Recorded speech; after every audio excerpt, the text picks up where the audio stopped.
Bonjour et bienvenue dans ma Casbah. Aujourd'hui, j'ai le plaisir d'accueillir Samir. Bonjour Samir. Bonjour Fatima. Comment tu vas? Ça va très bien. Depuis la dernière fois quand on s'est vu dans le sud de la France, c'est ça hein? Ça va très Vous bien. avez fait un bon couscous Oui. de Kabylie. C'est là d'où tu viens hein? Oui. Donc tu as grandi en Kabylie, c'est ça? Oui. D'accord. Et comment se fait-il que toi, le petit berbère de Tizi Ouzou, est atterri en France? En France. En fait, donc, je m'appelle Samir, donc je suis né effectivement en Kabylie. Et ça fait 5 ans maintenant que je suis en France. 5 ans exactement. Et je suis né dans un petit coin en Kabylie, un coin perdu. Malgré tout cela, il y avait une personne qui me connaissait depuis avant même que je sois né. Ah ouais, c'est qui? Tes parents? Ce n'était pas, c'est plus que ça. C'est plus que ça. C'est quelqu'un qui aime aussi mes parents, qui connaissait mes parents. Ah bah tu vas nous raconter tout ça. Des plans merveilleux pour moi justement. Donc tu as grandi dans une famille berbère, dans ton petit village de Kabylie. Je suppose que tu as grandi dans une famille musulmane? Oui, c'est une famille berbère, évidemment. Quand on est né en Algérie, on était musulmans. C'est vrai qu'on ne pratiquait pas, mais voilà, on a étudié à l'école. J'ai étudié, moi-même personnellement, j'avais mes lire cours. Les textes coraniques. Tout à fait. J'avais un très très bon contact avec mon prof aussi de sciences islamiques à l'école, et qui est devenu plus tard mon ami, un pote à moi, et que j'ai étudié comme tous les élèves qui grandissaient en Kabylie. Mais je ne pratiquais pas avant, tout ce que j'ai étudié, je ne pratiquais pas. Je n'étais pas forcément un vrai pratiquant comme on dit. Tout à l'heure, tu as dit qu'il y avait quelqu'un qui te connaissait avant ta naissance. De qui tu parlais?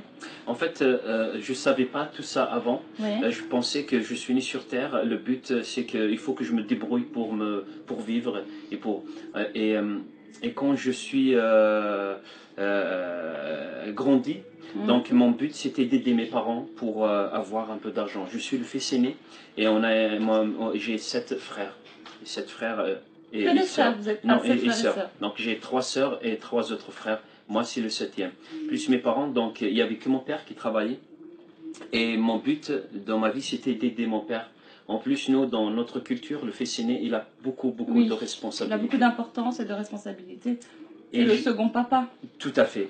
Et j'ai tout fait pour aider mes parents financièrement. Alors, je faisais de la vente, réparation, matériel informatique dans un petit magasin. Mais derrière tout cela, j'étais un petit trafiquant. Je faisais un peu de trafic de tout ce qui est papier. Pour arrondir les fins de mois? Tout à fait, comme on disait.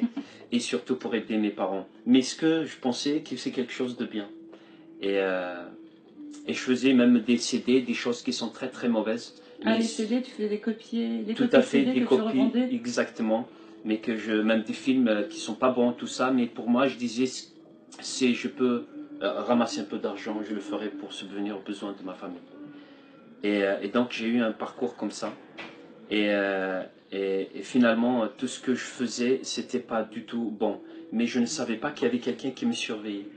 Je ne savais pas qu'il y avait quelqu'un qui avait ses yeux, son regard sur moi à ce moment-là, qui a des plans merveilleux pour moi. Comment tu as su que cette personne existait? Au moment où je l'ai rencontré. Tu l'as rencontré comment? En fait, jamais cette personne, il s'appelle Jésus-Christ, Sidna Isa, Yeshua al-Masih. Et cette personne, personne ne m'a jamais parlé de lui. Et on était le 31 décembre 2006 à minuit. Ma famille, 9 personnes, donc ma famille, et il y avait 2 cousins à ma mère qui sont invités, qui sont venus. Au moment où on était autour de la table en train de rigoler pour se souhaiter le nouvel an qui va pour qu'on rentre à l'année 2007. Et j'avais mon petit frère, moi j'avais 19 ans, mon petit frère il avait 17 ans. Et à un moment donné, il était là, il est tombé, les yeux ouverts, et il commence à crier, il appelle, il parle Jésus. Il voit Jésus, il parle avec lui. Mais moi, devant tout le monde, et j'ai tout fait pour réveiller mon frère, je n'arrivais pas. On le prenait, même vous le tapez, il sent rien. Et en fait, je ne connaissais pas tout ça à l'époque.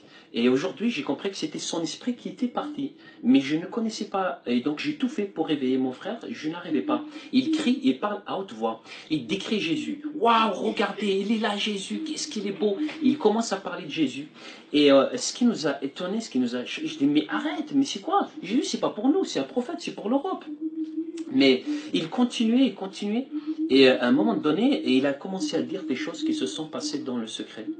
Et là, ça nous a bouleversés. Là, on s'est mis à pleurer. C'est-à-dire, il a révélé des choses Il sur a vous, révélé des choses sur votre famille? sur notre famille, sur des choses qui se sont passées dans le secret de chacun. Mais on était étonnés. Et aujourd'hui, on a compris que finalement, tout ce qu'on vivait dans notre vie, il y avait quelqu'un qui a son regard sur nous. Et qui nous protégeait malgré tout cela. Et c'est un regard d'amour. C'est pas un espion, mais c'était un regard d'amour. Et excuse-moi, ton frère, après, il s'est réveillé? Et il s'est réveillé après. Il a dit aussi des choses qui se passeront dans le futur. D'accord. Et nous, on s'est mis à pleurer, toute ma famille, plus les 2 invités. On s'est mis à pleurer, et quand il criait, dit Jésus, pardonne à ma famille, pardonne nos péchés, pardonne. Et en fait, ma sœur Fatima, il s'est passé quelque chose dans notre famille que je n'ai jamais vu de ma vie. C'était une présence que je ne peux pas toucher, mais c'était un amour.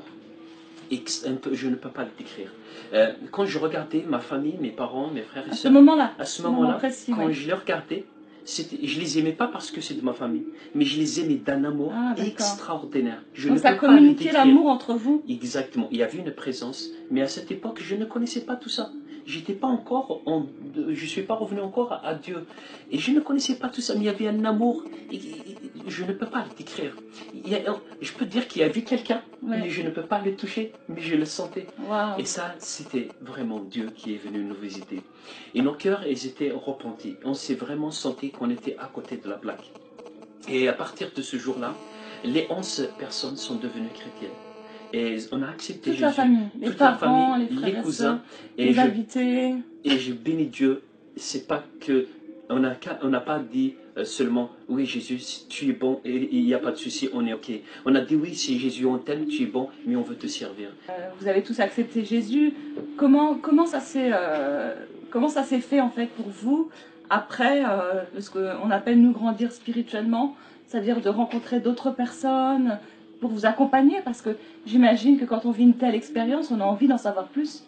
Tout à fait, ma soeur Fatima, c'est exactement ça. En fait, avec cet amour, quelque chose qu'on a découvert de nouveau, qu'on ne connaissait pas avant, et qu'on a compris, et on a trouvé que finalement, Dieu, c'est notre Père, quoi, c'est notre Papa, ce n'est pas une religion. Donc, on aimerait partager on voulait partager cette bonne nouvelle autour de nous, et on avait une joie immense de raconter aux gens ce qu'on a vécu. Malheureusement, c'était pas avec la même manière quand les gens nous répondaient, les gens nous prenaient pour des malades, ils nous prenaient pour des faux, et pourtant on est allé que leur amener du bien, quoi, de leur raconter que Dieu finalement c'est un Dieu d'amour, qu'il n'est pas venu ici pour nous tabasser ou nous faire peur ici. Et donc après de cela, donc on a commencé un petit groupe de faire des liens, des petits contacts, parce que entre vous, tout à fait, quand on rencontre vraiment, quand on vit de telles expériences, on aimerait connaître encore plus. Ouais. Donc on voulait connaître encore plus et s'approcher plus de ce Dieu finalement qu'on venait de connaître, d'en rencontrer. Et donc on a commencé à faire des petits liens en cachette discrètement avec des frères et sœurs aussi, donc de bouche en oreille. S'il y a un chrétien dans un petit village, donc on prend son numéro, et un jour je me rappelais en fait, tout à fait vous avez pu connaître d'autres personnes. Tout à fait, en cachette. Et un jour, je me rappelais, ça marque la première fois qu'on a fait la première réunion, c'était en pleine forêt, dans une montagne, et on était 7 personnes. Et après, on a continué, on apprenait, on partageait la Bible. Après, on a vu que finalement, on n'était pas seul en Algérie, et surtout en Kabylie. Oui, il y a beaucoup de chrétiens en Kabylie, il y a beaucoup de choses que Dieu fait là. Merci beaucoup, Samir, pour ce partage. Peut-être que vous aussi, vous avez vécu des expériences surnaturelles. J'aimerais vous encourager à faire comme Samir, à chercher pour comprendre et pour aller beaucoup plus loin dans votre expérience. Je vous dis à très bientôt sur Ma Casbah. Et c'était Samir avec nous, Samir qui est d'origine kabyle. Il est venu avec les montagnes du Djurdjura et il nous a présenté un petit peu son cheminement, son parcours. Et je sais que vous êtes des centaines, des milliers en Algérie à nous suivre sur le plateau de 3x.macasbah.net. C'était un petit clin d'œil pour vous, Samir, qui vient de la Kabylie, qui a partagé son cheminement spirituel. Merci à chacun, merci à chacune et à très bientôt sur le plateau de macasbah.net. Azoul!